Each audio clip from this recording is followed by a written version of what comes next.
Hello，大家好，我係元朗分行利嘉閣 Cindy， 今日帶大家嚟睇一個朗屏站鐵路盤朗城匯，係由華懋發展商及港鐵發展嘅住宅項目。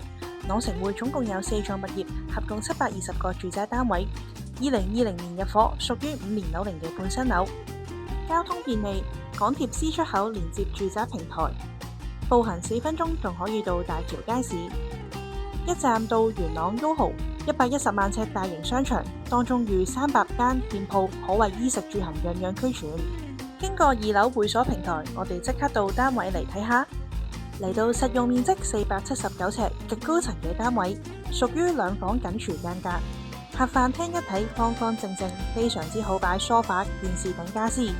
我哋嚟到露台嘅部分望下，由於係屬於極高層嘅單位，所以景觀都非常開揚，能夠一覽朗屏市景，離遠仲有山景做點綴添。我哋再嚟睇下廚房，緊廚間隔當然唔少得明火煮食啦。U 字型嘅工作台面，充分利用好每一處嘅儲物空間，而且業主保養得妥，電器都非常之新淨啊！經過下飯廳，我哋再嚟睇下睡眠區嘅部分啦。首先係第一間客房，見到業主牆身都粉刷咗橙色調，再加上彩繪嘅玻璃燈，令到房間感覺即刻充滿活力。客飯廳同向，景觀都係開揚市景。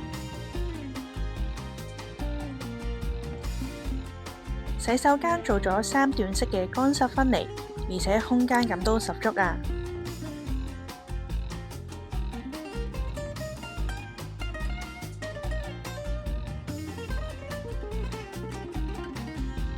最後到主人房嘅部分，牆身粉刷咗藍色調，又係另一番風格。旁邊仲預留咗衣櫃位置，經過雙人床之後，仲有個工作平台。